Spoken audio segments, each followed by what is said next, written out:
De acuerdo. Al final del día de ayer habíamos hablado acerca de un modelo simplificado para poder simular un edificio. Y ese modelo se basaba en algunas suposiciones que nos permitían poder desarrollar cálculos sencillos y poder comprender cómo se da la dinámica de digamos, pongámoslo de esta forma, el comportamiento energético de un edificio, cómo está relacionado con los distintos factores que pueden afectar ese comportamiento. Y en el modelo se incluía la variación de temperatura en el tiempo que puede experimentar el edificio. También se incluía la conducción de calor a través de los materiales, techo, paredes. También estaba incluido ahí el aire exterior que es introducido al edificio, tal como la ventilación. También estaba incluido la generación de calor por cargas internas, por equipos, personas, etcétera, y la radiación solar que puede ingresar en cierta proporción al edificio. Esos son los factores que habíamos considerado nosotros en este modelo simplificado. Y habíamos planteado una forma de resolver el modelo, una forma de poder numéricamente dar respuesta a esta ecuación diferencial que se basaba en una aplicación del método de Euler explícito, de tal forma de poder aproximar las derivadas como diferencias. Y una vez contamos con datos suficientes para un periodo específico, podemos desarrollar esta modelación utilizando Excel. Y la idea es plantearles a ustedes un ejercicio en el cual se pueda desarrollar esto, ¿verdad? Que ustedes lo puedan poner en marcha. Lo vamos a hacer. Sin embargo, yo prefiero abordar el presente tema, primero esperando a los compañeros que se incorporan un poco tarde y van a incorporarse y quizás no van a entender que estamos trabajando en grupos. Entonces voy a dar digamos, primero esta parte acerca de la normativa SRAE 90.1 y luego vamos a destinar un tiempo para que ustedes puedan empezar a poner en marcha ese modelo utilizando Excel y poder recoger las dudas que de parte de ustedes puedan surgir al respecto. Quiero hablarles hoy acerca de una normativa de eficiencia energética para edificios que es conocida como ASHRAE 90.1-2013. Esta normativa fue desarrollada en los Estados Unidos por la Asociación de Ingenieros de Calefacción, Aire Acondicionado y Ventilación, ASHRAE, y tiene una dimensión internacional en el sentido de que ha sido adoptada por sistemas de certificación de edificaciones, tales como LEED. Es utilizada en algunos estados de Estados Unidos para establecer los mínimos valores de eficiencia que deben tener los edificios. Y es, creo que universalmente aceptado como uno de los estándares de eficiencia energética más utilizados a nivel mundial. Cobra relevancia el hecho de que LEED, siendo esta la certificación más aplicada actualmente en el país y a nivel internacional, ha adoptado esta normativa internacional de ASHRAE. ASHRAE se parece mucho a la IEEE, que es otra asociación norteamericana que tiene incidencia global,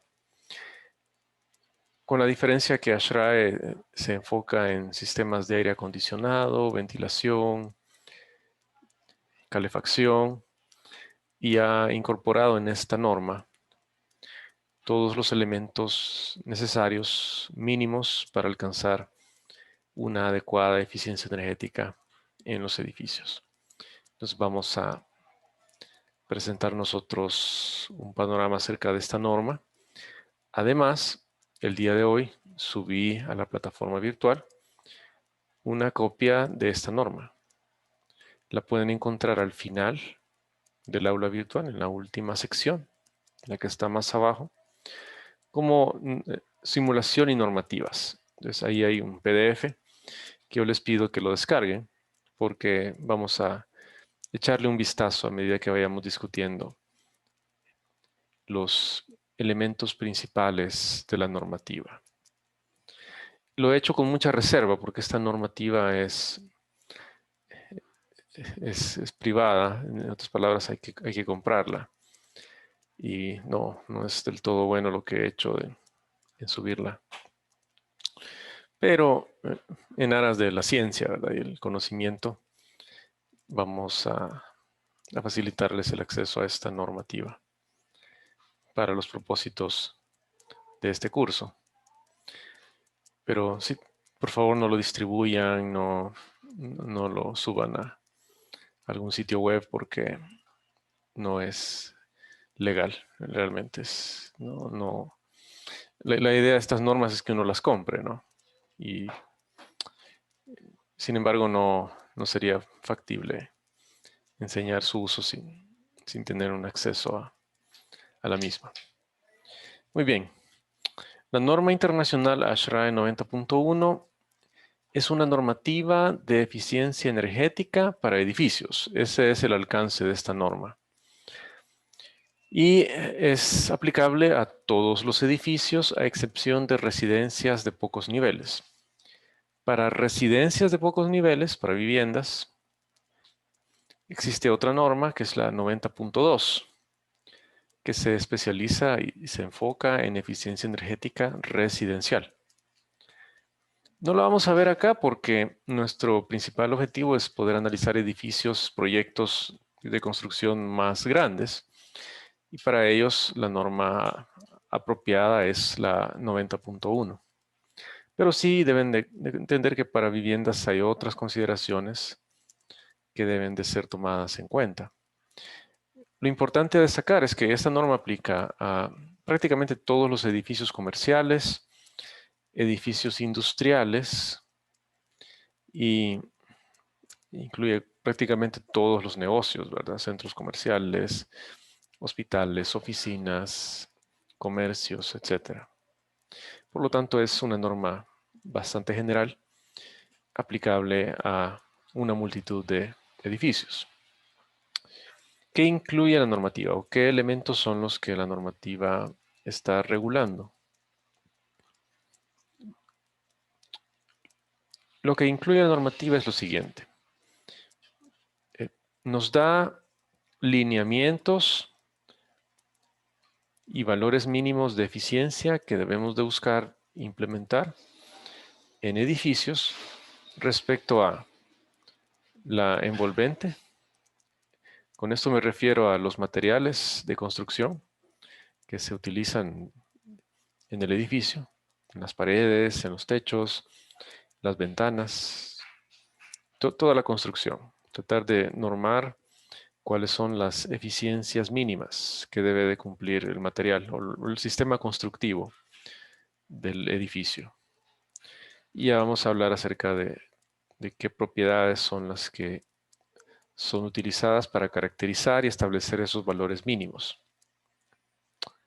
Entra también en la norma los sistemas de climatización, todos los sistemas de enfriamiento, refrigeración, ventilación, calefacción, todo lo que se requiera para poder proveer un ambiente térmico aceptable en el interior del edificio. Y esto incluye las eficiencias mínimas que deben tener estos sistemas. También la norma nos da guía acerca de la eficiencia de los sistemas de agua caliente para aquellas instalaciones donde se requiere agua caliente, por ejemplo, hospitales, hoteles y algunas industrias. Se habla un poco acerca de instalaciones eléctricas, aunque principalmente hace referencia a otras normativas ampliamente respetadas en temas de instalaciones, tales como el NEC y algunas normativas de la IEEE. Pero sí se presentan algunos valores de eficiencia mínimos que deben de ser tomados en consideración en el diseño eléctrico del edificio. Hay un apartado especializado en sistemas de iluminación, el cual nos dicta cuáles son los valores mínimos de eficiencia esperados para ese sistema. Y hay una sección donde se abordan otros equipos, tales como elevadores, bombas, motores, los cuales también forman parte generalmente de los edificios. Por tanto, estamos hablando de una norma bastante completa, muy integral, que aborda los elementos principales que afectan la eficiencia energética de los edificios. Y dentro de la norma están planteados requisitos obligatorios que deben de ser cumplidos necesariamente y algunas opciones prescriptivas en el sentido de recetas, por así decirlo, que uno puede seguir para lograr la eficiencia deseada.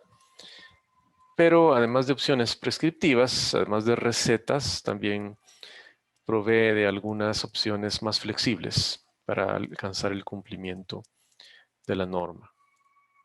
Es importante entonces tener esto en consideración. Y hay una vertiente o una modalidad más vertical, en el sentido de haga esto, esto y esto, pero también hay una opción que es más flexible, donde usted le da la oportunidad de decidir cómo cumplir con los niveles globales de eficiencia que se esperan. Voy a darles un panorama general acerca de cada una de estas áreas.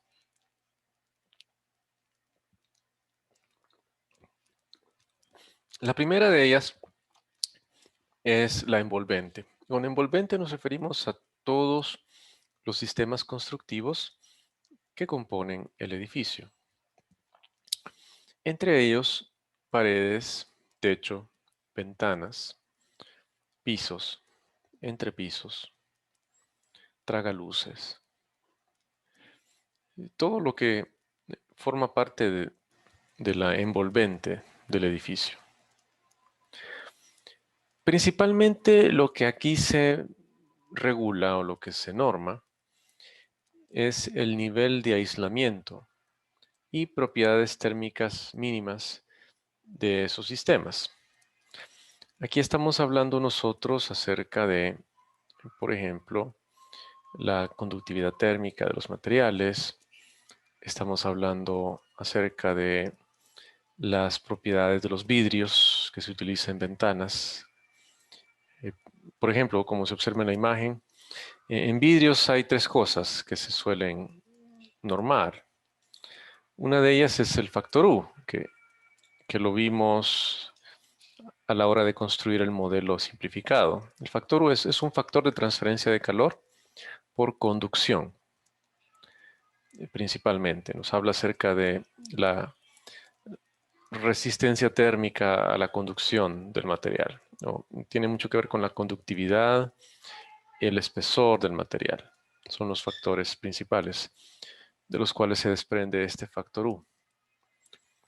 También está mencionado ahí el valor del SHGC, que es el coeficiente de ganancia de calor solar, que fue discutido el día de ayer, y nos dice cuánto es la fracción de radiación solar que es transmitida hacia el interior de la edificación. La idea es que este factor sea bajo para nuestro contexto, donde buscamos minimizar la ganancia de calor solar, pero puede que en otros climas se necesite un SHGC más alto, porque se busca quizás calentar por medios pasivos usando la energía solar el edificio. Hay también otro factor que es el VT, que es la transmisión visible. Este se refiere a la luz. ¿Cuánto logra el vidrio transmitir la luz? Que es diferente del SHGC, porque el SHGC habla de la componente térmica, la componente infrarroja de la radiación solar. El VT habla de la componente visible, cuánto de la luz visible es transmitida a través del vidrio. Y hay valores que la norma establece.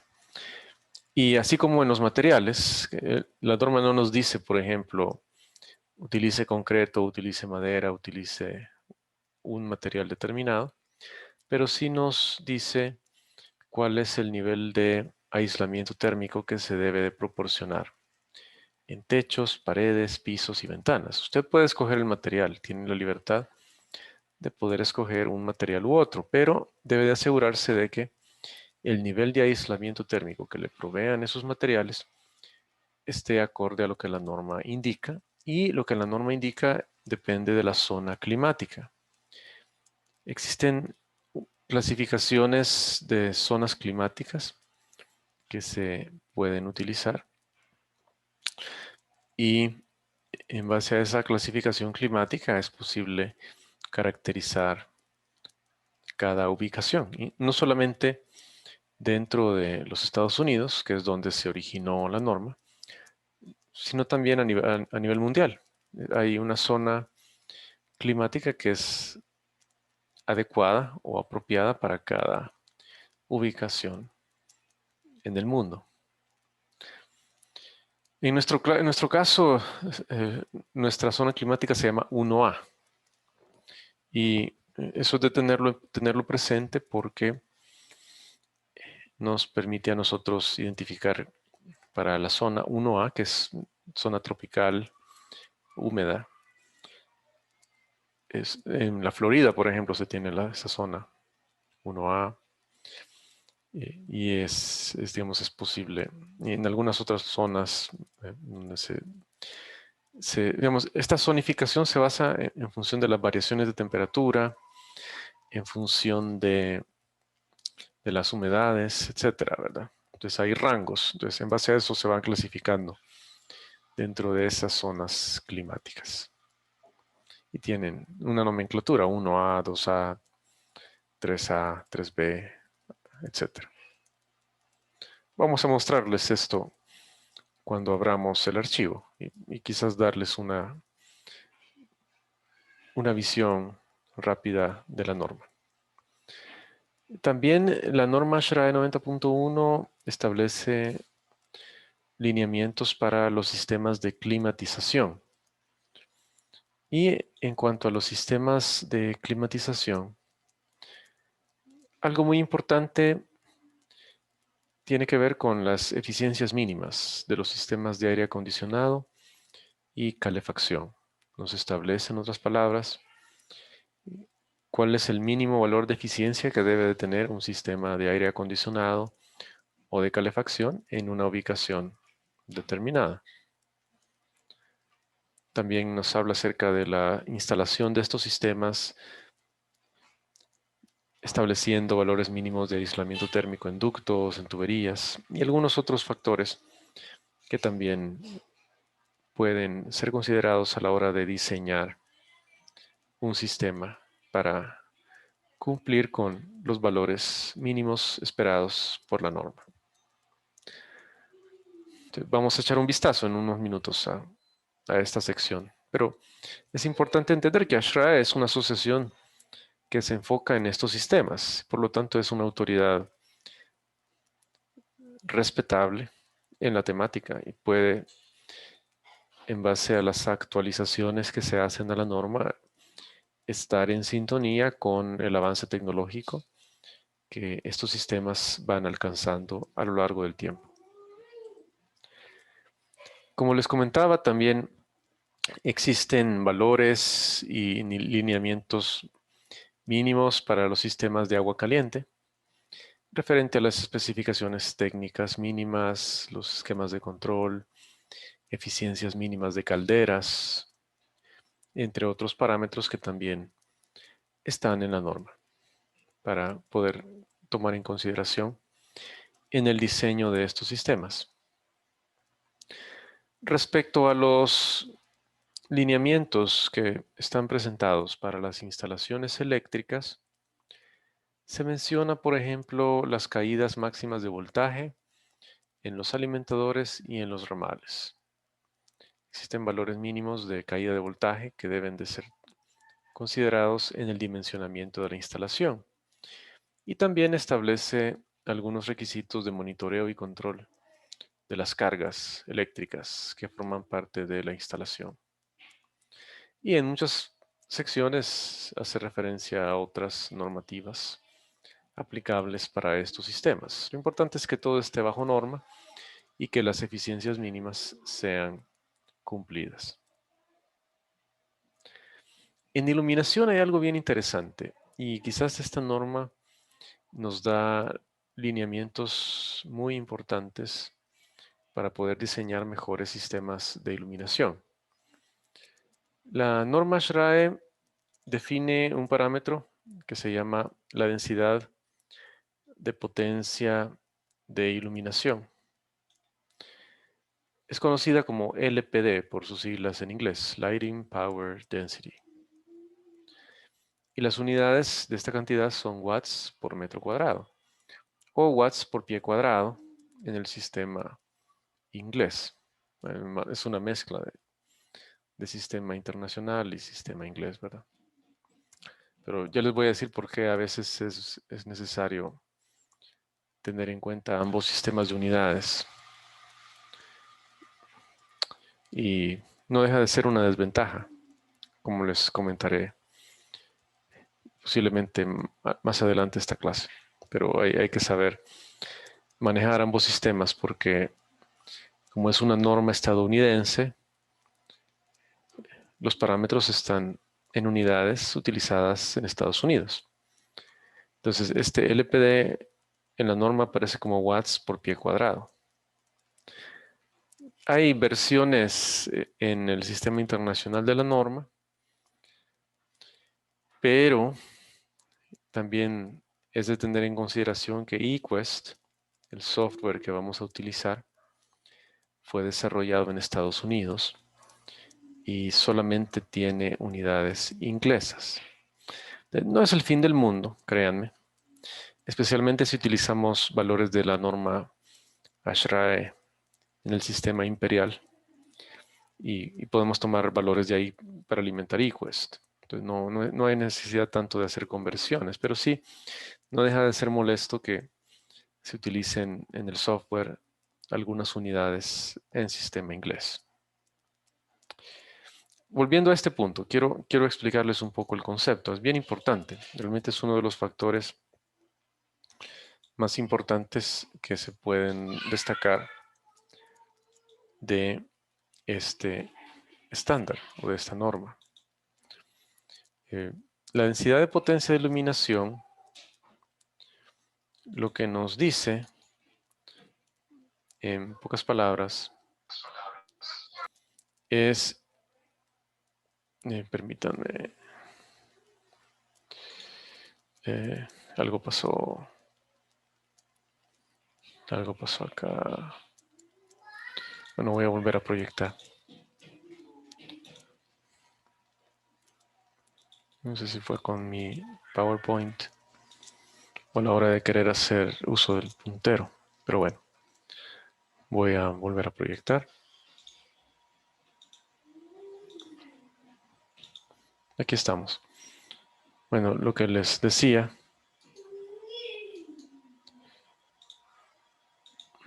miren, la LPD es bien sencilla, es un parámetro bien sencillo. Básicamente es dividir la potencia de las luminarias en watts entre el área. Aquí estoy más o menos trazando yo. Sería algo así como ver el área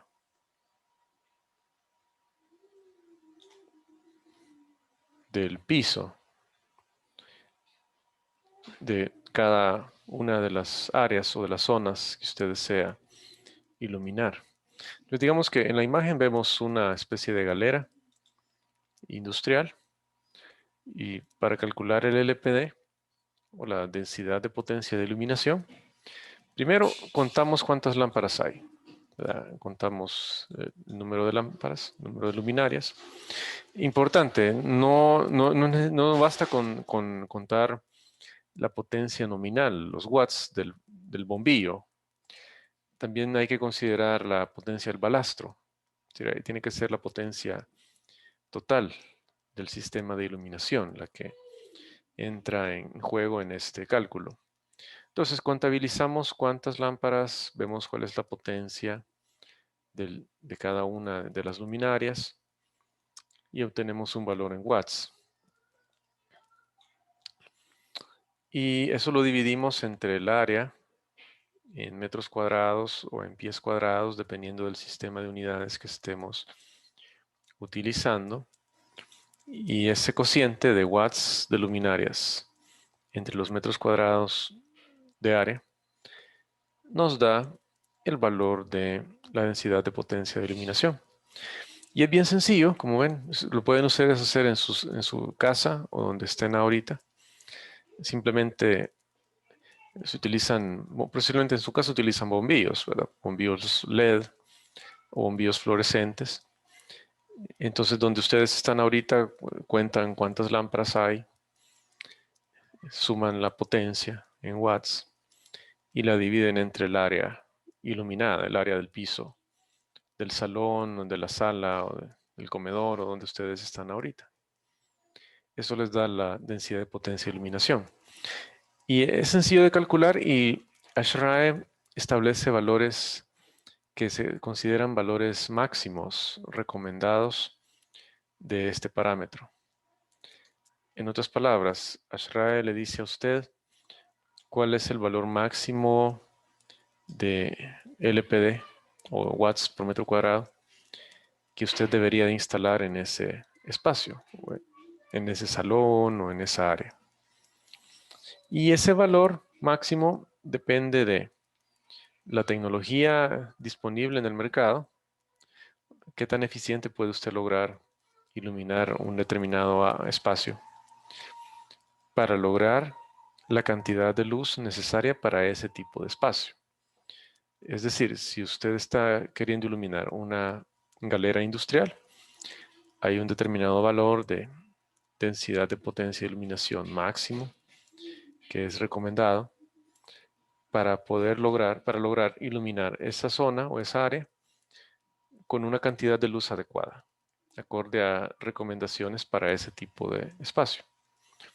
Lo mismo si usted lo hace el cálculo para una oficina, usted podría establecer o obtener cuál es la potencia máxima por metro cuadrado que usted debería de destinar para esa área con el objetivo de obtener el nivel de iluminación recomendado para ese tipo de espacio. Como que tiene ese factor, entonces tiene intrínseco esos dos elementos. Uno, la eficiencia, está en los watts, y también está implícito el nivel de iluminación. En otras palabras, usted con esa potencia debería, con un buen sistema de iluminación, alcanzar el nivel de iluminación necesario, recomendado para esa Doctor, zona. Sí, diga. una consulta. Con esta norma, bueno, todas las empresas que se quieran certificar, ¿verdad? Con Ujú, LEED, tienen ujú. que cumplir esta norma. Es correcto. O sea que no es que puedo certificarme LEED y voy a ver si cumplo de la norma, sino que es obligación cumplir con la norma. Es uno de los requisitos obligatorios Ah, ok. de la norma LEED, tener un valor mínimo de eficiencia, y ese valor mínimo de eficiencia viene dictaminado por esta norma. Entonces, así es como funciona. Es esencial que se cumpla con esta norma. Una anécdota, solo para comentarles. Bueno, yo supongo que hoy ya no pasa esto, pero cuando las LED empezaron a ser eh, una tecnología más popular, hoy es quizás es la única tecnología que se instala en edificios nuevos, ¿verdad? Ya no me imagino yo una nueva construcción con iluminación fluorescente. O sea, sería raro verlo. Hoy ya todo se ha volcado a tecnología LED. Pero cuando se empezaba a hacer esto, los diseñadores de sistemas de iluminación cometían un error, que no, digamos que es un error que no es de mala fe, pero sí la norma, si se hubiese seguido acorde a la norma, el diseño, no se habría cometido el error. Lo que sucede con la luminaria LED, y ustedes lo saben, aquellos que trabajan en instalaciones, en edificios, es que tiene una característica más direccional, es decir, la luz LED es enfocada, a diferencia de la fluorescente que es más difusa, entonces ilumina digamos, en todas direcciones. En cambio, la LED es más focalizada. Usted ilumina digamos, la línea que está bajo la luminaria, ¿verdad? Hay cierta área que también recibe luz, pero no es tan uniforme como la luz fluorescente. Entonces, muchos diseñadores que tradicionalmente diseñaron iluminación fluorescente, eh, digamos que para lograr la uniformidad que la iluminación fluorescente provee, lo que hacían era instalar más filas de luminaria LED. En otras palabras, eh, si en un lugar había 5 filas anteriormente o en un diseño tradicional se instalarían 5 filas, entonces con iluminación LED se instalaban más filas, digamos 7 filas, 8 filas, para que estén más cerca las lámparas y las líneas de luminarias y se tenga mayor uniformidad, que no existan esos puntos iluminados y esos puntos oscuros. ¿Ok? Y esto se hacía con muy buena fe y posiblemente se utilizaba software como Dialux para modelar el sistema y todos felices. El problema es que cuando uno revisaba la densidad de potencia de iluminación, algo bien sencillo, solo con ver el plano del diseño, o ya cuando lo habían instalado, solo con hacer el conteo de las luminarias, los watts dividido entre el área, uno veía que el valor de densidad de potencia estaba por encima del valor recomendado por la norma. En otras palabras, se utilizaba iluminación LED, pero el sistema era ineficiente. Vean lo paradójico.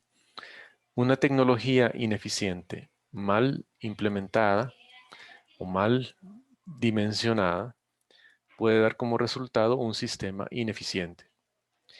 ¿Y qué pasó ahí? Pues en aras de mejorar la uniformidad, que con la LED no se puede, o sea, uno tiene que sacrificar un poco uniformidad, pero entendiendo que donde tiene que estar iluminado, tiene que estar bien iluminado.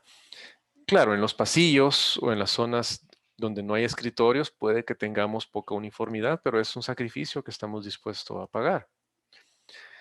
Pero se cometieron errores de ese tipo y al final tecnología LED muy buena, pero un sistema de iluminación ineficiente y claramente evidenciado por la densidad de potencia de iluminación, que estaba por encima del valor. Incluso podía ser más eficiente poner fluorescentes.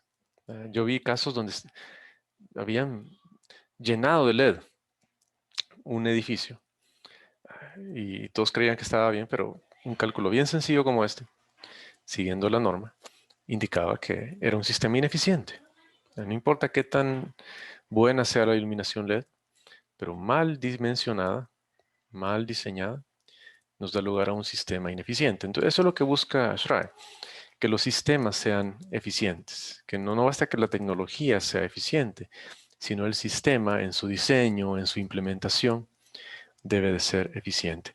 Y ASHRAE nos habla acerca de cómo lograr esto tanto en sistemas que tengan, hablamos en iluminación interior y iluminación exterior también, en interiores y en exteriores. Y se habla también de los controles, cuál es el nivel de control que se debe tener de los sistemas de iluminación para garantizar la flexibilidad y la eficiencia energética.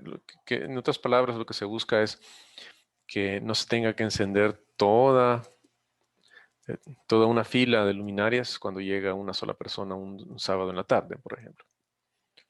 Y va en la misma sintonía de que no se tenga que encender el chiller de aire acondicionado cuando llega una persona al edificio, sino que los sistemas puedan dar respuesta a una demanda menor y puedan contar con esa flexibilidad, que al final abona en aras de la eficiencia.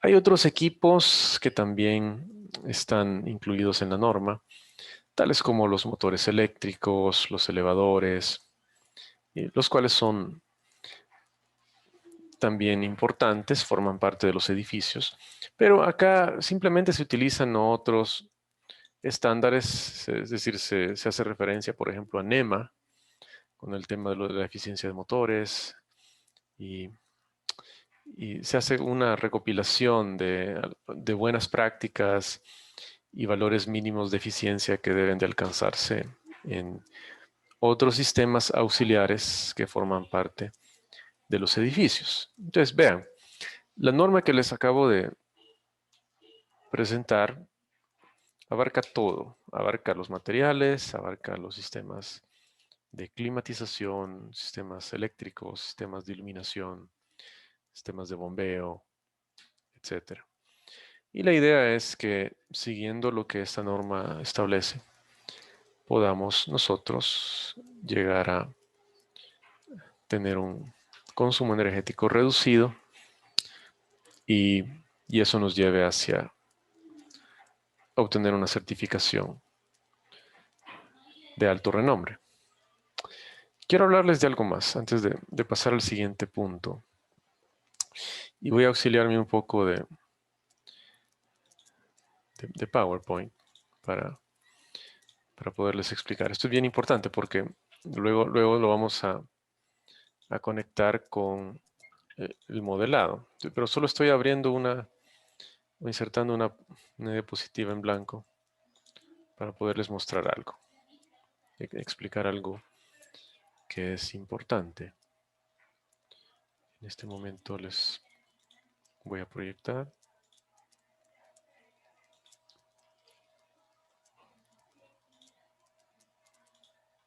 Aquí está. Miren. Ahora, este es un estándar.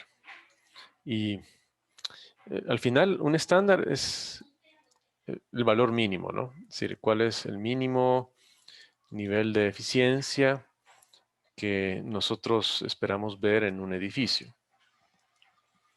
Entonces, eso es importante de tomar en consideración. Pero quiero mostrarles algo, quiero explicarles algo. Digamos, para motivos de comprensión, imagínense que nosotros estamos analizando un edificio determinado, con una geometría X.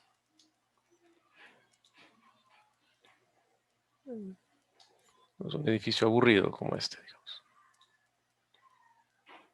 Ahí tiene sus ventanas, etcétera, ¿verdad?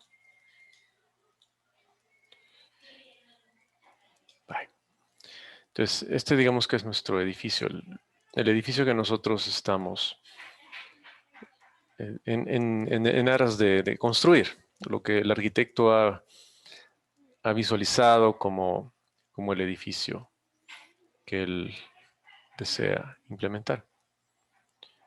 Entonces, cuando hablamos de la norma, tenemos que imaginarnos hipotéticamente una especie de gemelo. No un gemelo, porque creo que ese no es la mejor forma de explicarlo, pero digamos, es como un primo. Así es mejor, un primo de ese edificio. Y bueno, no me salió tan parecido al anterior, pero bueno.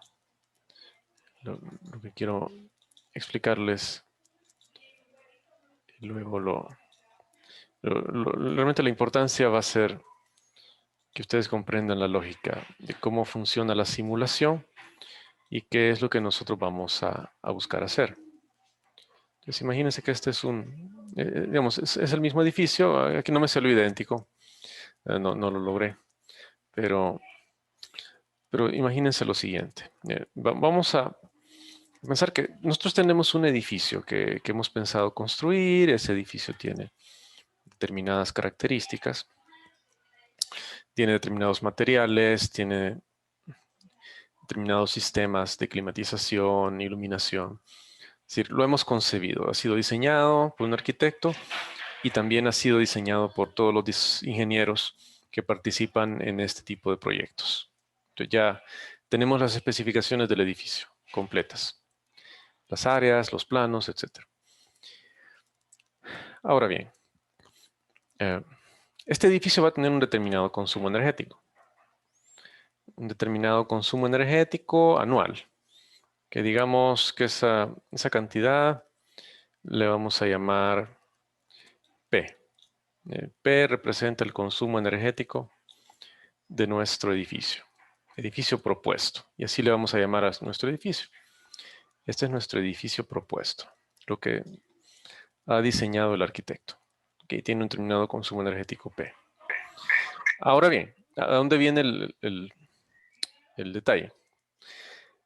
Vamos a imaginarnos un edificio análogo, una especie de primo de este edificio que tiene características equivalentes en el sentido que estamos hablando del misma área de metros cuadrados, por ejemplo.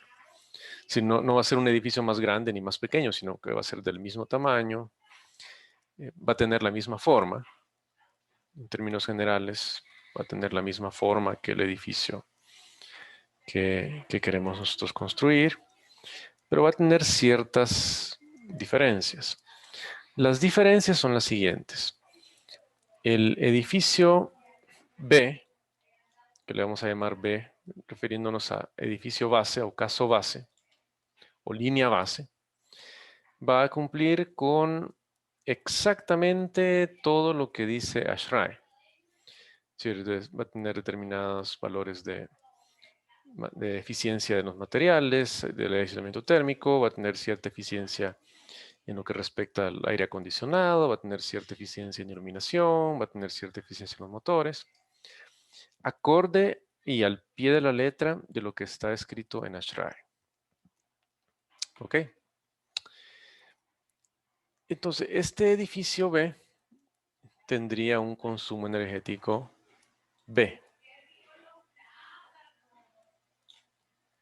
que se refiere a base o línea base, digamos. Y P es propuesto. El edificio propuesto es el que queremos construir. Y el edificio base o el caso base o línea base es un edificio análogo, pero que ha sido alterado para cumplir exactamente con lo que ASHRAE 90.1 dice que debe de tener el edificio. Algo que quiero decirles, ASHRAE, en realidad, la intención de ellos es establecer mínimos. No significa que, siguiendo al pie de la letra ASHRAE, el edificio ya sea un edificio ejemplar, sino que es un edificio que mínimamente cumple con el estándar. Pero la motivación que debe tener un constructor es ser mejor que el estándar, es decir, ser mejor que la norma. O sea, no lo vean como si fuese cumplir el mínimo de la norma, sino que en esto, en la eficiencia energética, lo que se debería de apuntar es a superar la eficiencia mínima que nos está diciendo la norma. Entonces, lo ideal es que P sea mayor a B, que el consumo energético del edificio propuesto, perdón, aquí es al revés, aquí me equivoqué completamente. Lo que nosotros buscamos es todo lo contrario. Lo que buscamos es que el edificio propuesto tenga un consumo energético menor al consumo energético del edificio base. En otras palabras, que el edificio propuesto sea más eficiente que el edificio base. ¿Qué tanto más eficiente? Pues depende de las modalidades de certificación, pero típicamente, si usted no logra que su edificio sea al menos un 10% más eficiente que el edificio base, usted no va a lograr certificarse.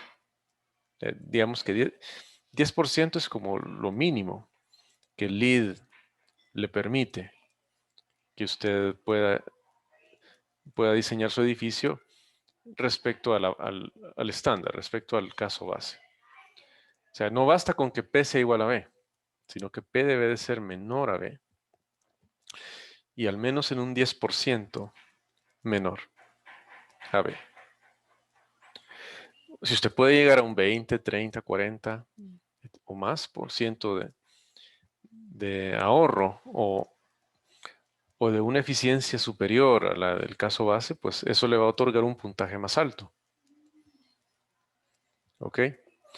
Por ejemplo, el edificio, el Net Zero Energy de la UCA, se estimaba que andaba cerca de un 50% más eficiente que el edificio base, acorde a ASHRAE.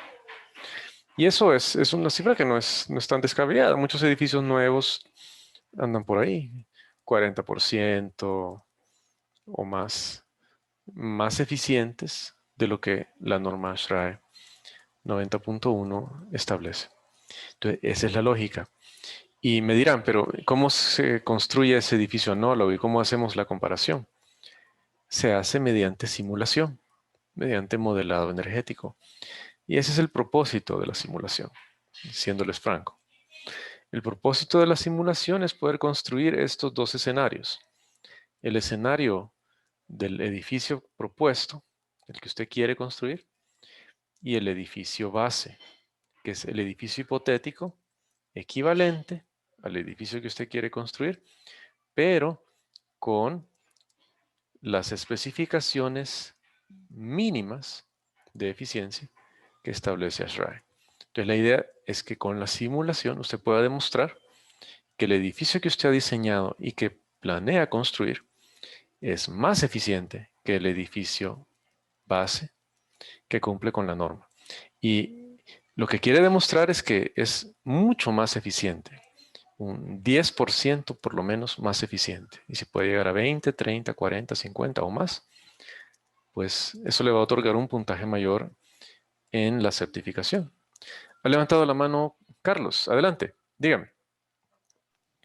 Sí, doctor, mi consulta es eh, cómo se maneja este caso, pero un edificio ya construido.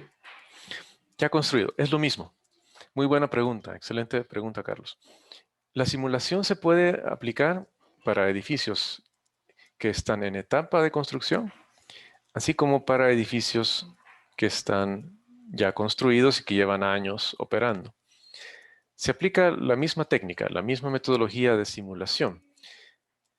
La diferencia va a ser que de alguna forma usted va a tener más datos cuando es un edificio construido, porque tiene realmente la información de cómo se construyó, ya el último detalle, ¿no? De qué materiales se ocuparon, qué equipos se instalaron. Y a veces cuando se está simulando, suele ser el caso que aún no se han tomado las últimas decisiones de qué sistema se va a instalar, o quizás el sistema de iluminación todavía está en una etapa de propuesta, no ha sido aprobado. Entonces, cuando es un edificio existente, en realidad es más fácil si usted tiene los planos y usted puede hacer un levantamiento de toda la información porque va a tener datos precisos ya construidos. Pero hace lo mismo. Usted construye su modelo tal cual el edificio existe, que en este caso no es un edificio propuesto, sino que es un edificio ya existente. Y luego hace el modelado cambiando los parámetros acorde a lo mínimo que exige la norma y hace la comparación. Lo que sucede en los proyectos de remodelaciones, que el LEED también permite certificar una remodelación. Hay varios ejemplos acá. MP Service hizo eso y logró nivel platino. Para darles una idea, en MP Service básicamente era una casa, está ahí por la San Francisco. Era una casa, de esas casas grandes que hay en la San Francisco, ¿no? Una casa de habitación. Y ellos la convirtieron en una oficina. Relativamente, es pequeño, un edificio pequeño, pero Pero sí, tampoco es tan pequeño, no es una casa pequeña, sino es una casa grande, una oficina de una pyme, digamos, las oficinas centrales de una pyme exitosa, para darle una idea del tamaño.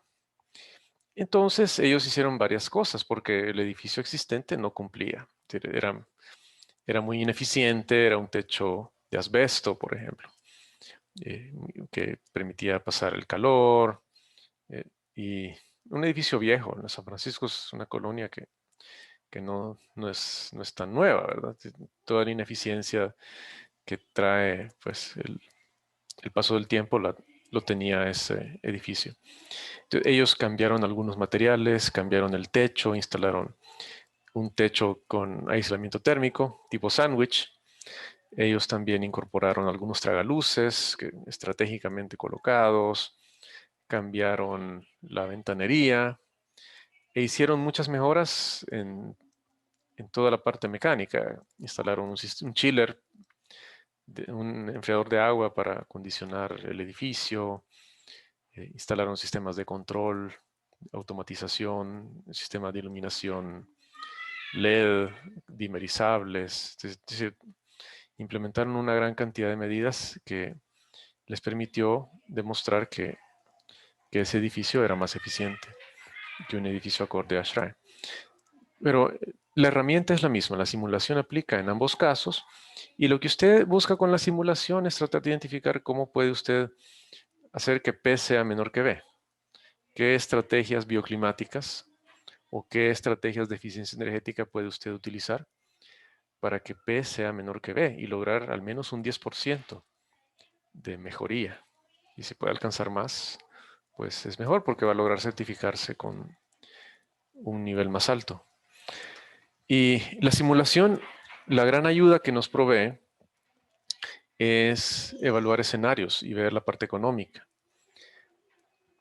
Como yo les decía, hay dos alternativas. Una de ellas es seguir lo que dice ASHRAE, es decir, ASHRAE le da hay un camino donde le dice, haga esto, esto y esto, y con esto va a superar el caso base en un 10%.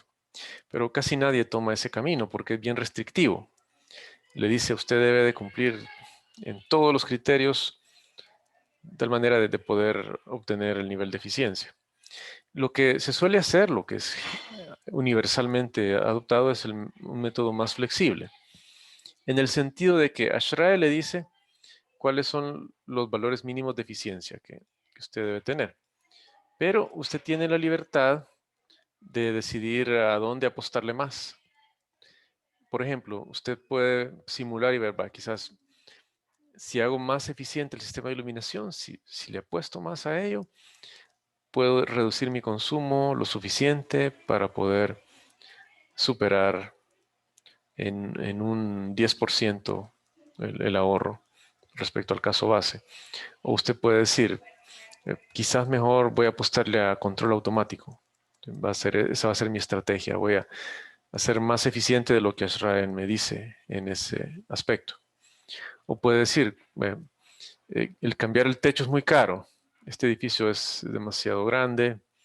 Entonces, quizás no voy a mejorar en esa área, pero voy a compensarlo superando la norma en otros elementos. Quizás voy a instalar motores de mucha más eficiencia de lo que NEMA establece. Voy a diseñar un sistema de iluminación más eficiente. Voy a comprar un equipo de aire acondicionado más eficiente de lo que me dice ASHRAE, que es el mínimo. Y puede entonces usted evaluar y económicamente decidir qué camino es el más rentable para lograr su objetivo, el nivel de ahorro respecto al caso base que usted busca. Y en el centro y el corazón de todo esto es el software, la simulación energética, que le permite construir en la computadora estos dos escenarios y poderlos comparar. Entonces, esa es quizás la aplicación principal que nosotros podemos tener. Y el hecho de que usted hace una comparación no de la nada, porque crear una línea base arbitraria, eso es fácil. Usted puede decir, mi caso base va a ser iluminación fluorescente, iluminación incandescente. por ejemplo. Yo me voy a imaginar un edificio muy ineficiente y ese edificio va a ser con iluminación incandescente, todo de vidrio, con un techo metálico, pero no. Porque usted puede arbitrariamente definir mi línea base va a ser muy ineficiente, pero para que realmente tenga mérito todo lo que usted está buscando hacer en eficiencia energética, en bioclimática, su estándar de comparación es un estándar alto, la norma internacional. Y ese es el mínimo que usted debería de lograr. Pero se espera que usted supere ese estándar, que usted sea más eficiente que ese estándar. Y tengan en cuenta que la norma ASHRAE va actualizándose periódicamente. La última que yo tengo conocimiento es la 2019.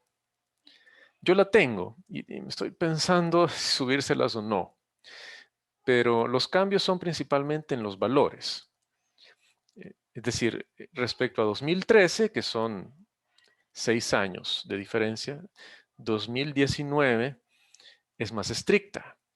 Es decir, cuando antes la eficiencia mínima era 76% para un determinado equipo, ahora posiblemente sea 80%. Es decir, como que va subiendo un poco el nivel en los distintos sistemas, en los materiales. Entonces cada vez va siendo más difícil lograr alcanzar el estándar, superarlo. Pero esa es la idea, que a medida que la tecnología vaya avanzando, también las exigencias vayan avanzando, que no sea tan sencillo,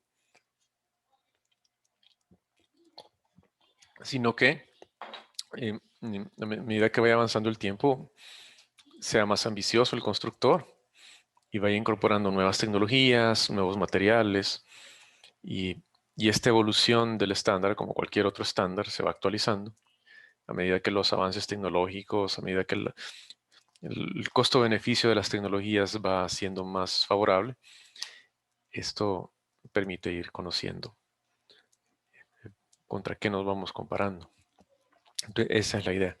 Y el software les permite a ustedes hacer esto, comparar el edificio que ustedes quieren diseñar con un edificio hipotético, acorde a la norma.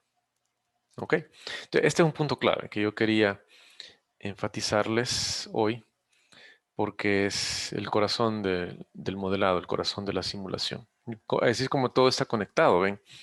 La arquitectura bioclimática, que es lo que nos permite, en conjunto con la eficiencia energética, lograr que P sea bajo, o sea, lograr minimizar el consumo energético del edificio propuesto, con todas las estrategias que hemos hablado, aislamiento, iluminación natural, protecciones solares, etc. Y el software que nos permite cuantificar estos escenarios y ASHRAE, que es el estándar que nosotros tomamos como base para la comparación.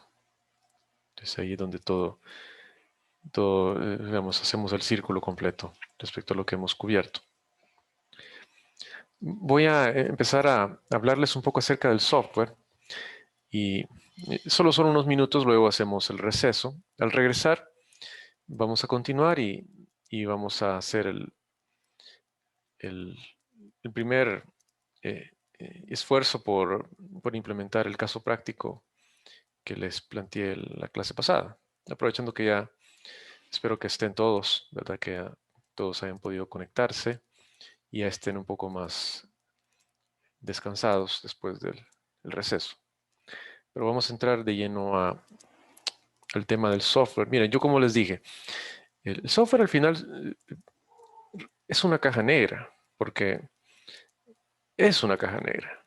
Yo he tratado de darles algunas luces sobre qué tiene implícito el software, pero realmente el nivel para comprender la mecánica del software se escapa al alcance de esta materia.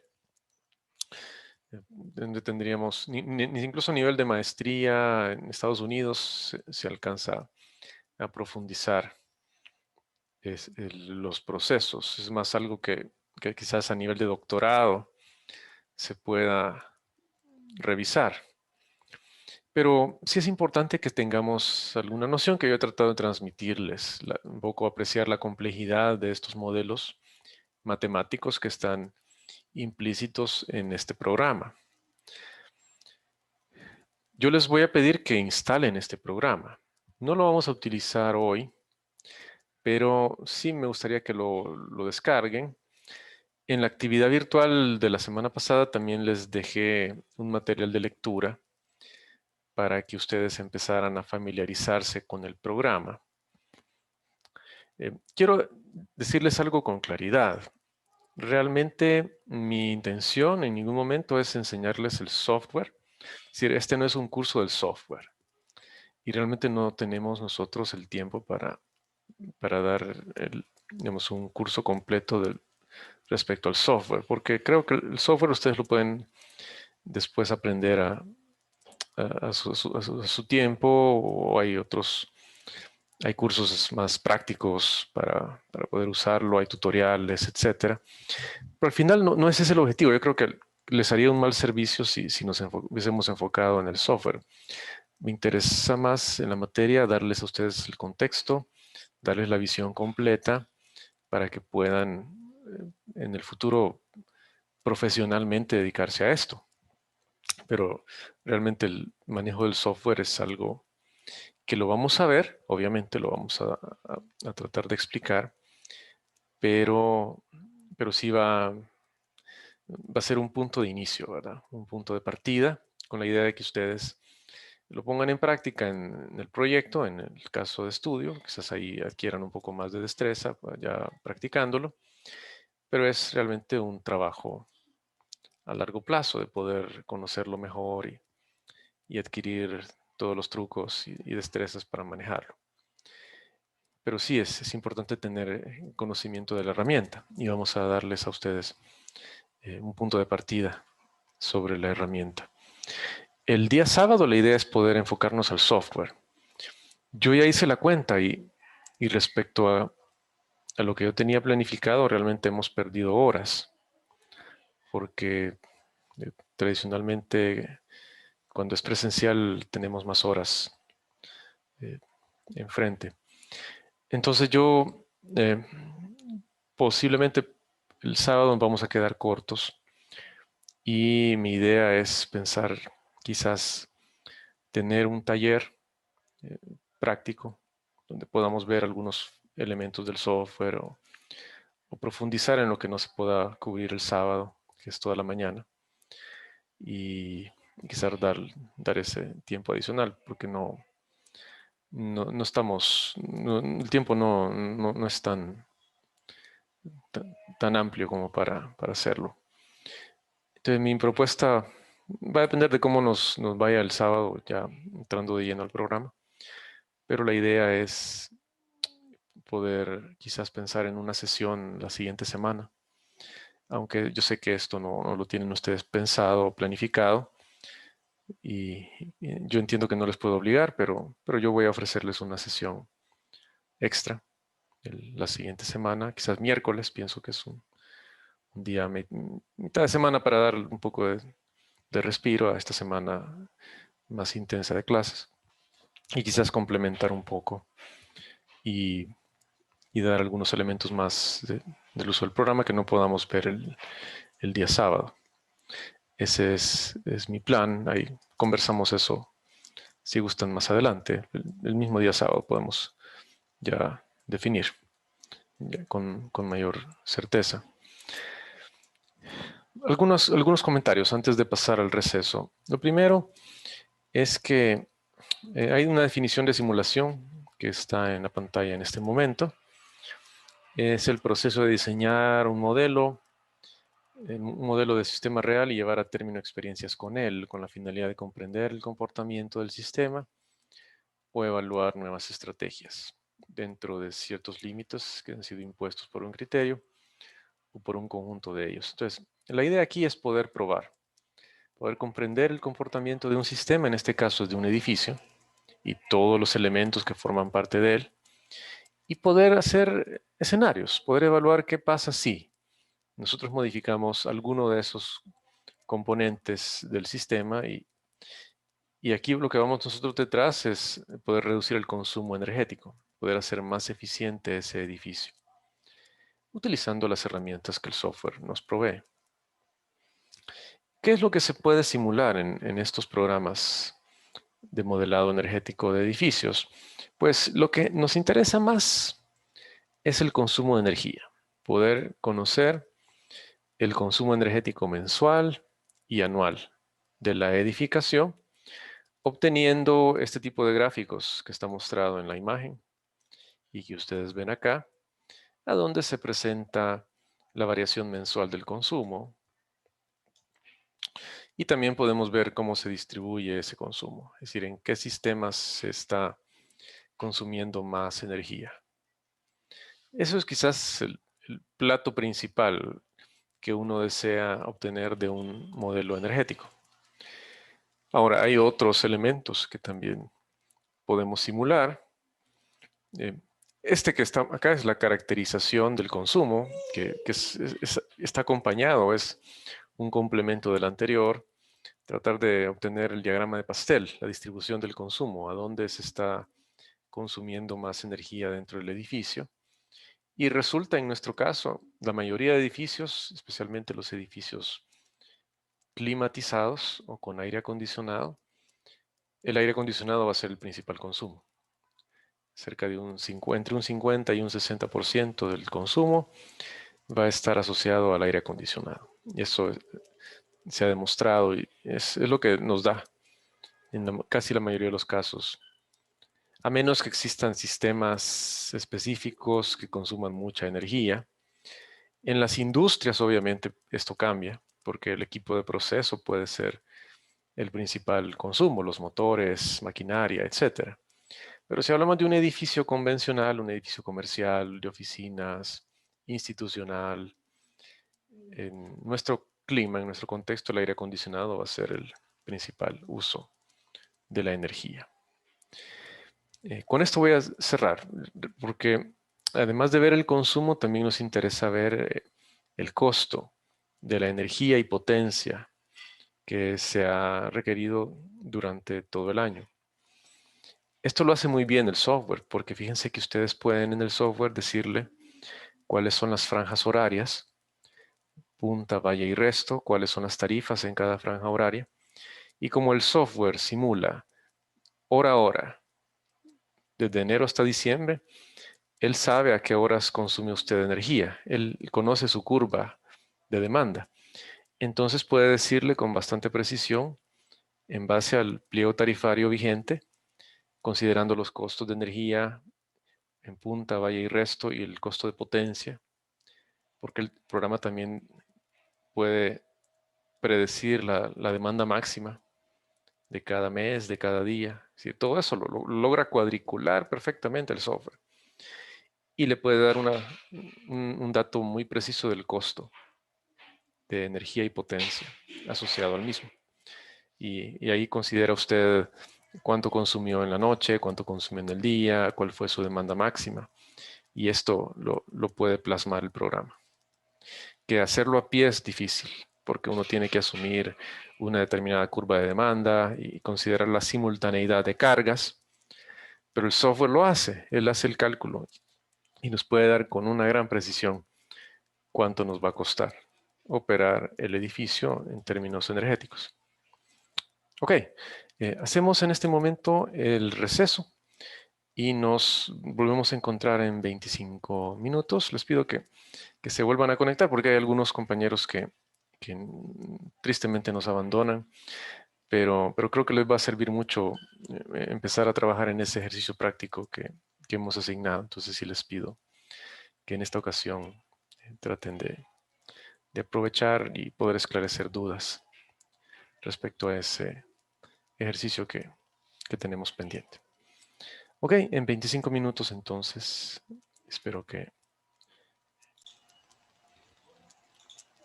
Quisiera hablar un par de cosas más para no dejar la idea incompleta. Les decía que la simulación tiene varios resultados que son importantes, que son útiles para nosotros. Entre ellos es tratar de entender cuál es el consumo energético de un edificio, tanto anualmente como mensualmente, y poder estimar el costo de operar ese edificio. Incluso dentro de la complejidad de las distintas franjas horarias, los distintos costos y los costos de la potencia que están asociados también a la operación del edificio. Entonces, todo esto forma parte del modelo.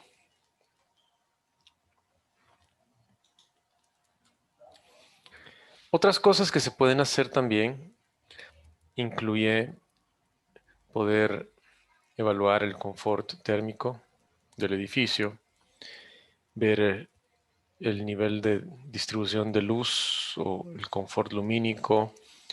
Ustedes pueden también evaluar la parte acústica para entender que también se puede transmitir el sonido a través del edificio, dentro del edificio.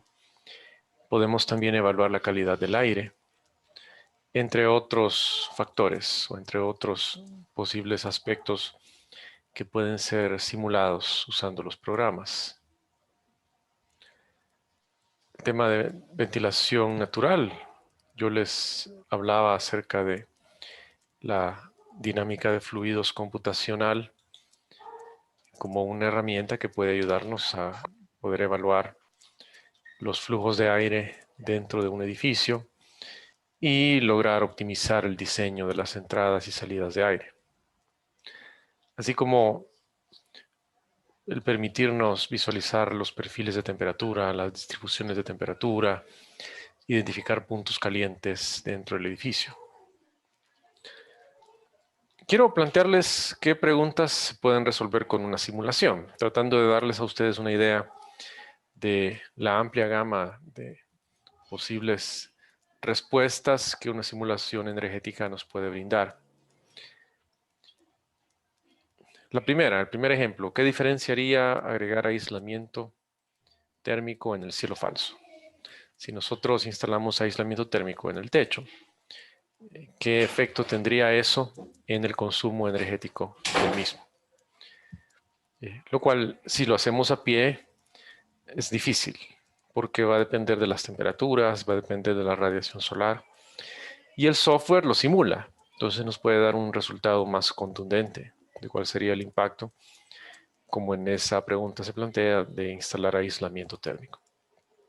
Otra pregunta, ¿valdrá la pena en una construcción nueva comprar ventanas más sofisticadas de doble vidrio y que tienen un costo mayor por metro cuadrado? ¿Realmente vamos a tener un retorno económico de inversión? Otra pregunta excelente para una simulación energética, que podríamos aproximarla con algunos cálculos a pie, pero no nos va a dar el nivel de precisión que la simulación energética nos puede brindar. Otra pregunta, otro ejemplo. ¿Cuánto se reduciría el tamaño del sistema de aire acondicionado si utilizo luminarias eficientes? Aquí tocamos un aspecto importante, que es la interacción entre los sistemas. La simulación energética considera todos los sistemas, es integral en sus consideraciones matemáticas. Y por ello podemos nosotros ver qué sinergias o qué interacciones pueden estarse dando entre un sistema y otro. Un ejemplo de estas sinergias son los sistemas de aire acondicionado e iluminación. Dependiendo de la eficiencia del sistema de iluminación, esto va a reflejarse en el sistema de aire acondicionado. Una iluminación ineficiente, incandescente, por ejemplo, va a tener un impacto en la eficiencia del sistema de aire acondicionado. De igual manera, si instalamos un sistema muy eficiente de iluminación que genere poco calor, eso va a ayudarle al sistema de aire acondicionado a consumir menos energía. Y hay diversas interacciones entre los distintos sistemas dentro del edificio, los cuales pueden ser analizados por medio de la simulación energética. Otra pregunta, ¿cuánto ahorraría si instalo un equipo de aire acondicionado más eficiente? Una pregunta clásica que la simulación puede respondernos perfectamente. dado que en la simulación estamos incluyendo los sistemas de aire acondicionado, sus especificaciones técnicas, sus eficiencias, etc. Y podemos fácilmente evaluar otra tecnología diferente.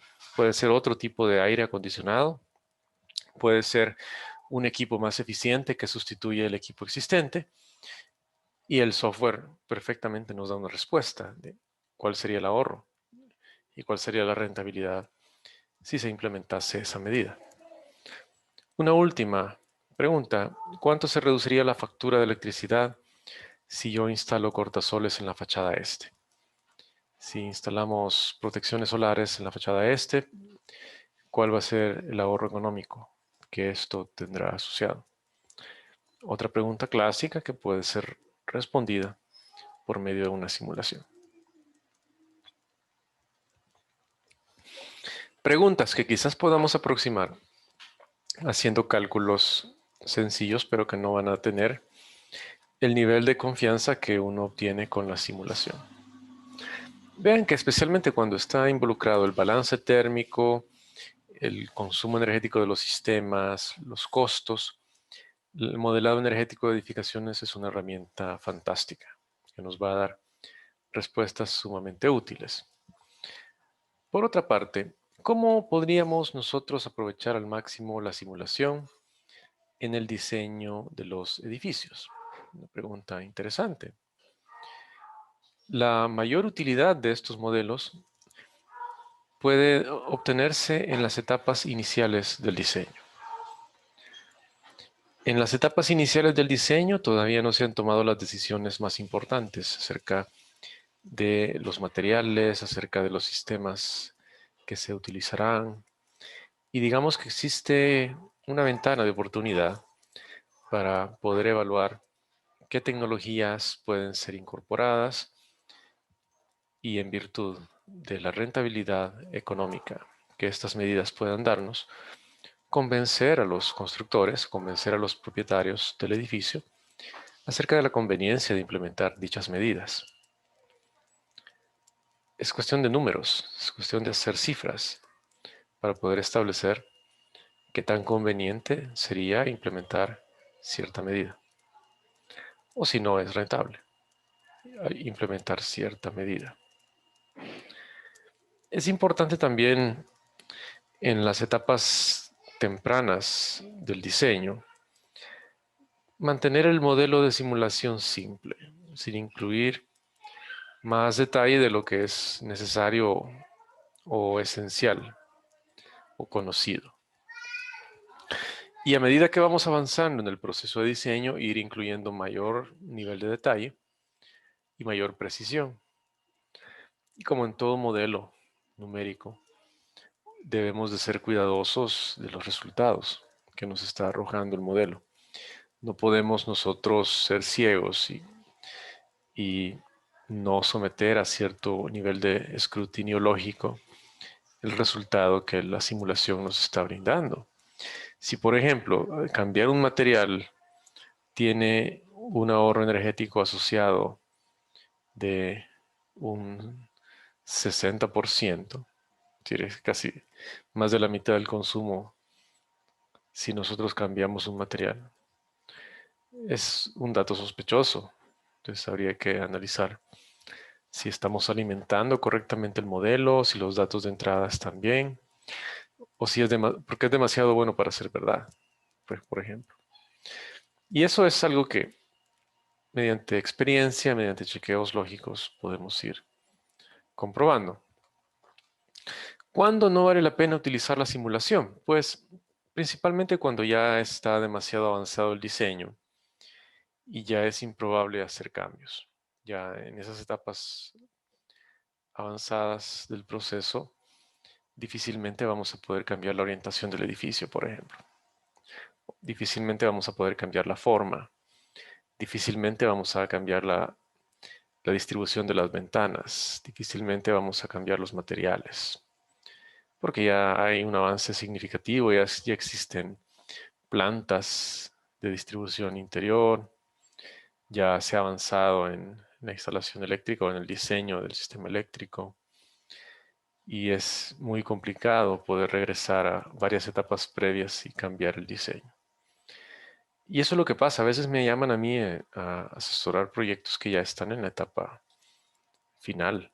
Y aunque sí puede haber un aporte de la simulación, especialmente en la especificación final de los componentes, de los equipos, las propiedades de los materiales específicos, no tiene realmente el impacto que hubiese tenido la simulación de haberse utilizado como una herramienta proactiva desde el inicio del proceso.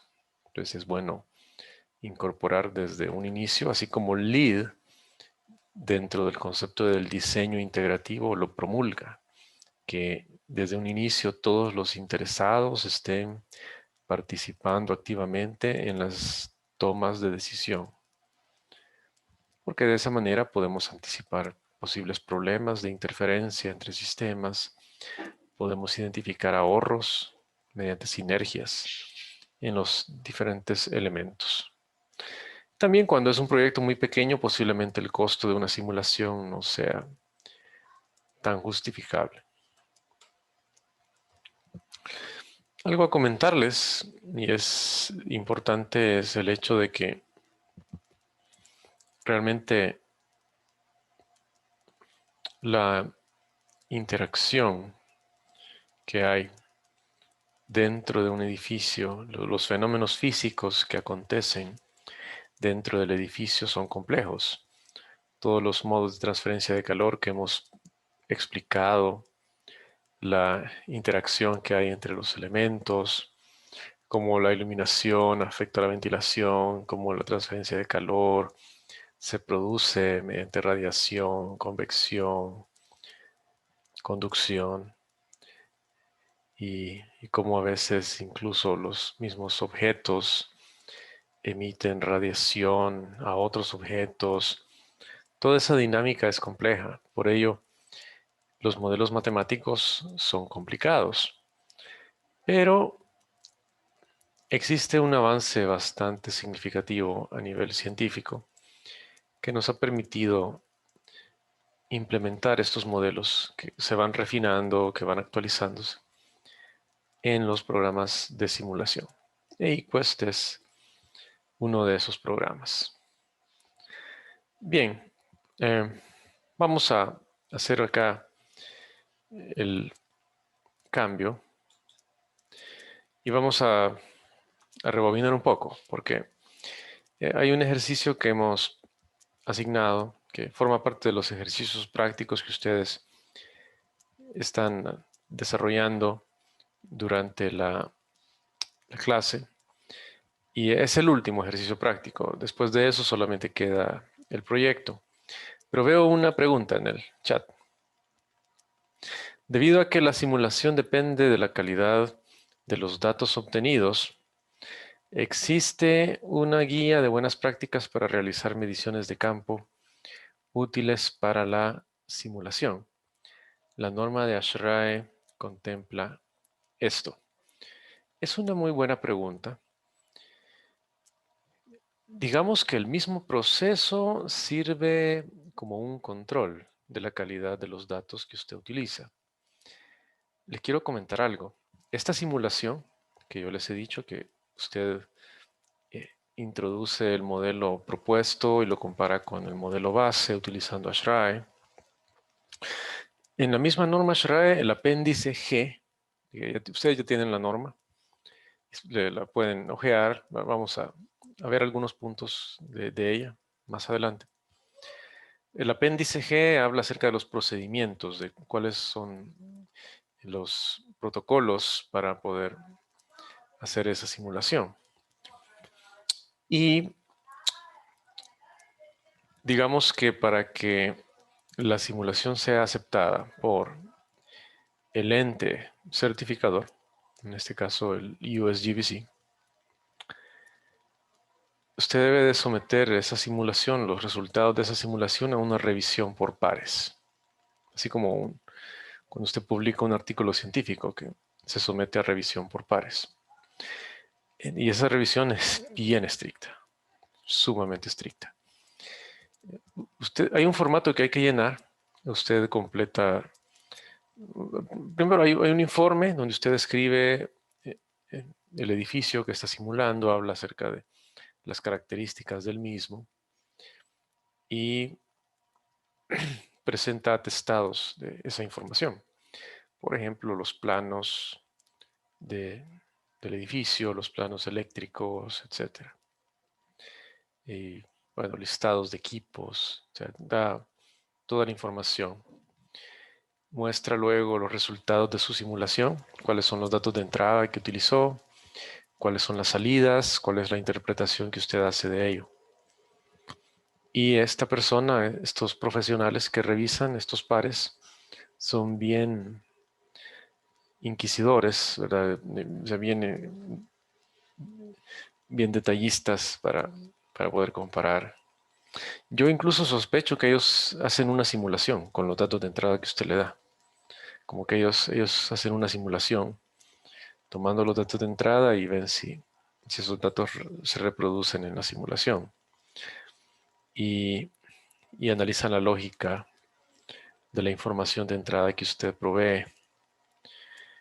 Y esto es parte del proceso. Digamos que eso exige que uno tome datos confiables porque tiene que demostrar de dónde sacó esos datos. El mismo proceso, aunque la norma no nos da un lineamiento de cómo recopilar los datos, sí hay un proceso que nos obliga porque va a ser revisado y escudriñado por alguien que esté bien. Otra cosa importante, el papel aguanta con todo, ¿verdad? Entonces, en su informe de simulación, en su documentación, usted puede escribir muchas cosas, puede decir se va a hacer esto, se va a hacer esto.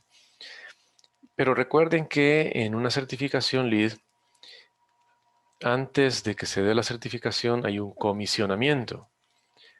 Hay un profesional independiente que tiene que revisar que todo lo que usted planteó, que va a hacer, todas las medidas de sostenibilidad, todos los créditos a los cuales usted está aspirando, efectivamente los está cumpliendo.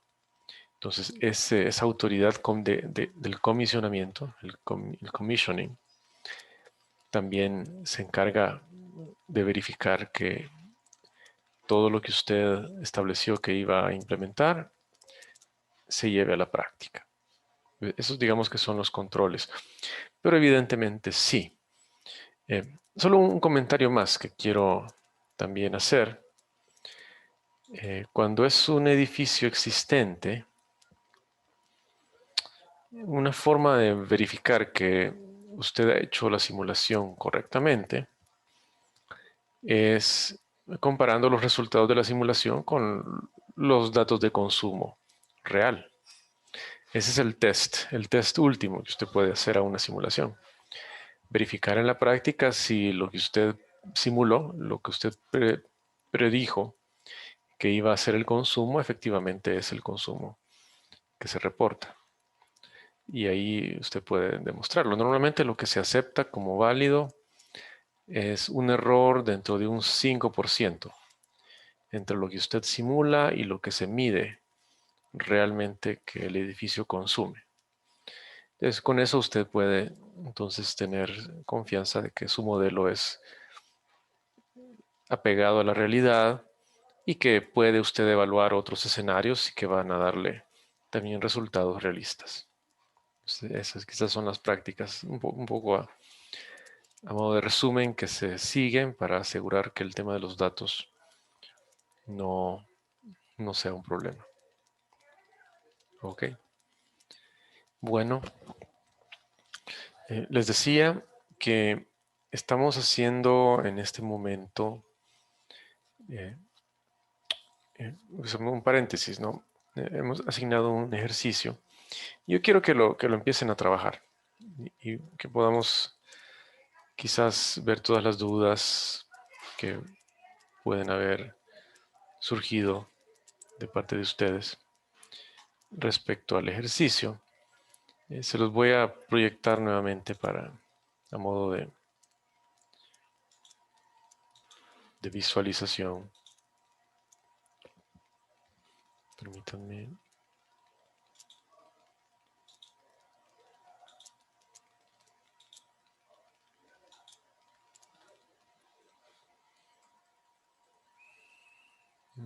Vamos a ponerlo acá.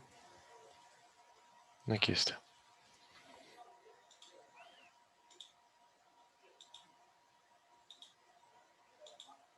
Bien, entonces nos dan los datos de un edificio y vamos a aplicar el modelo simplificado que explicamos en la clase pasada.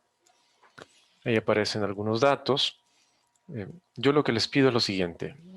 Hay un archivo en Excel que se llama Richmond, Virginia, en el aula virtual. Entonces descarguen ese archivo y quizás también copien esta tabla. No sé si les va a permitir el PDF, pero es importante que tengan estos datos en la hoja en Excel, porque los van a estar ocupando. Si no los anotan, no son tantos datos, tampoco es tan complicado. Y les recuerdo un poco el enunciado del ejercicio. Lo primero es implementar una simulación de la temperatura, asumiendo que el edificio no está acondicionado, que el enfriamiento y calefacción valen 0. Y utilizar el método visto en clase con la aproximación de primer orden para la primera derivada. Es justamente lo que escribimos ayer en la lámina. Y calculen el porcentaje de horas en el año durante las cuales la temperatura del edificio está entre 22.2 y 24.4. Esa es la primera parte. Entonces sería bueno que pudieran iniciar por aquí. Y en la segunda parte del ejercicio es hacer una simulación diferente, donde lo que vamos a asumir es que la temperatura del edificio se mantiene constante a 24 grados durante todas las horas del año, usando un sistema de acondicionamiento con capacidad de enfriamiento y calentamiento. Y piden determinar la carga térmica, que es el MHC, que está en la ecuación, en kilovatios hora, separando enfriamiento y calentamiento. Hacer este cálculo mensual y utilizar un gráfico de barras para mostrar el resultado. Luego lo demás es ver el consumo de energía y el costo que se desprende de ese cálculo. Entonces, lo que para el primer enunciado, para poder ver la temperatura, tienen que hacer algo así como esto. Ustedes en el Excel, el de Richmond, Virginia, lo que tienen ahí es la temperatura. Ese dato está ahí. Y tienen la radiación solar. Esos son los datos que están. Entonces, lo que tendrían que hacer es, asumiendo que, según dice el enunciado, la temperatura inicial es 24, es un dato que ya está dado, utilizar la ecuación que nosotros vimos acá, con la característica de que para este primer enunciado, MHC vale 0, y tienen que despejar Tn más 1 de esta ecuación. Y tienen todos los datos. Tienen UA, tienen la T sub alfa en cada instante para todo el año. Tienen el flujo másico de infiltración, el CP. Tienen la I, que es constante para todo el año. Tienen la transferencia por radiación, que se va variando hora a hora. Tienen el área de ventanas, tienen el SHGC, o sea, tienen todo. Lo que tienen que hacer es despejar en el primer enunciado Tn más 1. Luego, en la segunda parte del ejercicio, cuando les pregunta la carga térmica, ahí sí, ahí eliminan el término de la izquierda, porque la temperatura es constante, entonces esta derivada vale 0, y ahí encuentran MHC. Ahí despejan MHC. Entonces son dos simulaciones las que vamos a hacer. Una es asumiendo que no hay enfriamiento ni calefacción, que el edificio va a ir oscilando su temperatura con el tiempo, y para ello ustedes hacen 0 MHC y despejan Tn más 1. La segunda parte del ejercicio es asumiendo de que la temperatura es constante, entonces todo ese término vale 0 porque esta derivada vale 0 y despejan MHC. Entonces pueden separarlo en dos hojas diferentes y luego seguir lo que les pide el enunciado, variar un poco los parámetros para mejorar el porcentaje de horas entre 22 y 24. Entonces básicamente se desprende de ese cálculo, pero la ecuación es sencilla y como yo les digo, ustedes tienen T alfa en el Excel, tienen Q radiación en el Excel, la I es constante, no tienen que ponerla aquí.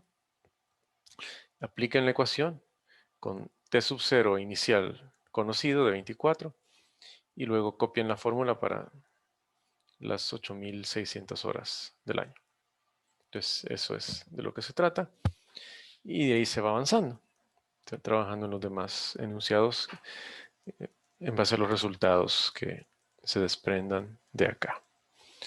Ok, no es tan complicado, pero sí quiero que lo intenten hacer y para ello vamos a hacer grupos, tal como hemos trabajado en otras ocasiones.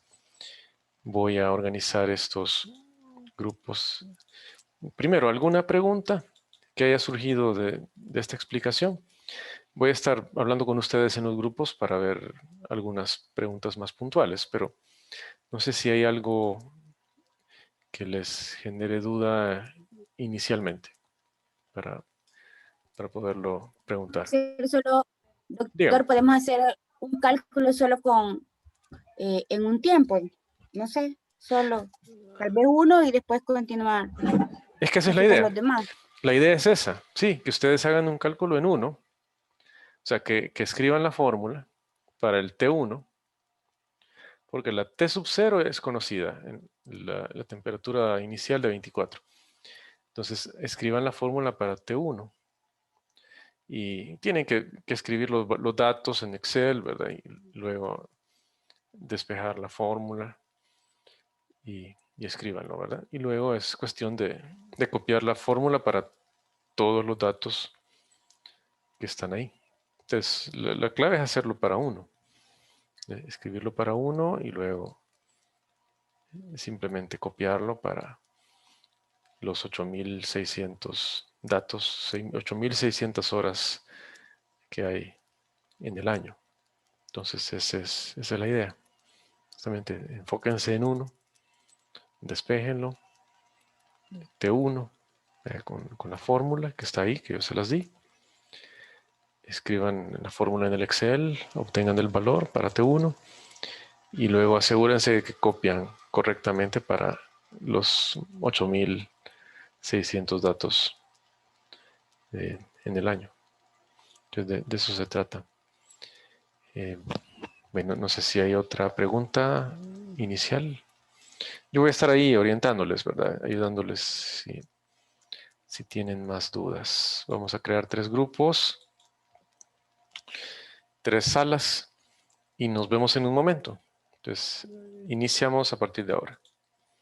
Ya deberían de ser invitados a cada uno de estos grupos para luego discutir entre ustedes, trabajarlo en conjunto y yo les estaré apoyando ahí.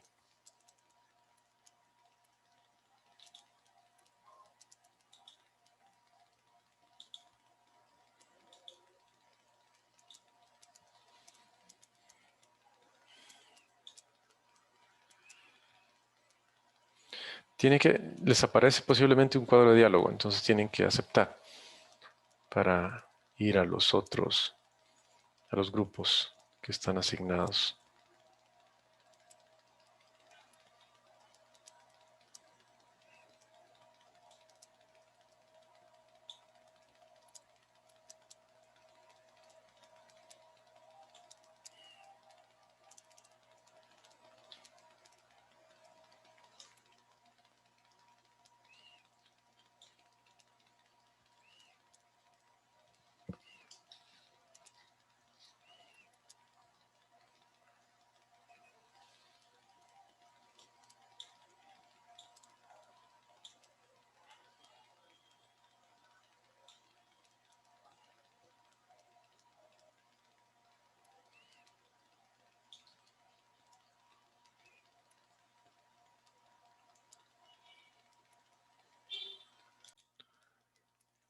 La idea era darles a ustedes quizás el primer empujón para poder trabajar el problema.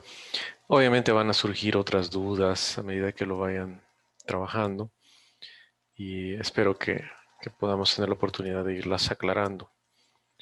Pero lo importante es poder obtener las ecuaciones, poderlas implementar y a partir de ahí ir sacando los datos, los gráficos y demás que se pide para que ustedes adquieran esa experiencia modelando un edificio con datos simplificados.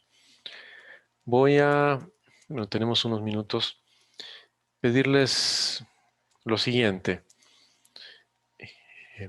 Por favor, instalen el programa eQuest porque en la clase del día sábado vamos a dedicarnos a aprender un poco su uso, una inducción al uso del programa. Y eso es importante que ustedes, de ser posible, si no lo hicieron, que es algo que se les también pidió en la tarea virtual de la semana pasada, hay un documento que da una especie de inducción acerca del programa. Sería bueno que lo revisen. Les pediría que lo pudieran adelantar esa lectura. Y de ser posible, si lo instalan el programa, que entren un poco a él, empiecen a ver un poco las pantallas para familiarizarse un poco con el software y que podamos ir avanzando de una mejor manera. Pues esa es justamente la idea. Les voy a poner el link para poder descargar el programa en el chat.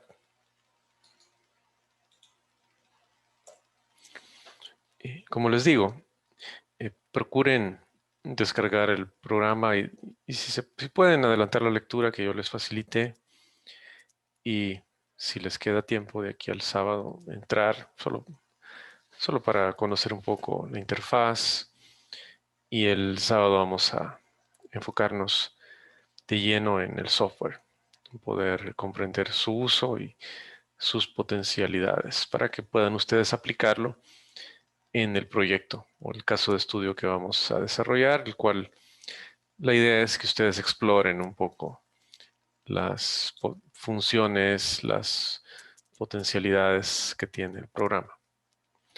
A propósito, el link que les he facilitado es el link para descargar las distintas versiones del software. Yo les aconsejo descargar la última versión, la 3.65, porque en principio tiene algunas correcciones o algunas mejoras, ampliaciones respecto a las versiones anteriores. Sin embargo, a veces ha habido problema en algunas computadoras donde la versión 365 no les corre bien y en esos casos instalan la versión 364. Entonces, esa es también una de las motivaciones para que lo instalen y lo prueben para determinar si el programa corre adecuadamente en su computadora. Algo ocurre a veces con algunas de las versiones que no funcionan en todas las máquinas.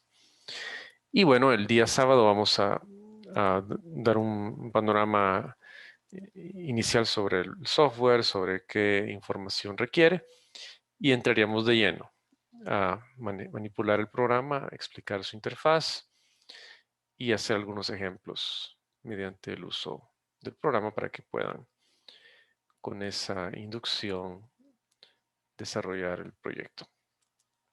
Ese es el plan. ¿Tienen alguna pregunta en este momento? Yo, ¿Algo? Dígame, adelante. mire, doctor, una pregunta. En la fórmula, el Q radiano lo multiplico con AW, ¿verdad? Sí, porque el Q es Es que watts. no lleva signo y no va en paréntesis tampoco.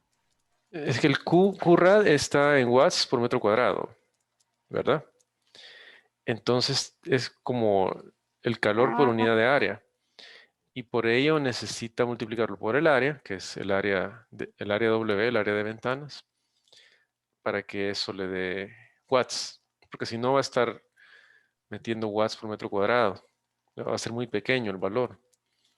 Entonces, por eso sí Ah, tiene que ok. multiplicarlo por el área, porque es calor por unidad de área, es watts por metro cuadrado lo que está en el Excel. Ujú, Ah, ok. Ok, así es. gracias. Ok, perfecto. Nos vemos entonces el sábado temprano y espero que podamos avanzar productivamente, pero sí les pido que adelanten con la instalación del programa y de ser posible la lectura del documento que les compartí la semana pasada. Ok, bueno, muchas gracias, tengan buenas noches, feliz semana. Mero Dios, nos vemos el sábado. Gracias. Feliz noche. Igual. Gracias, buenas noches. Buenas noches a todos.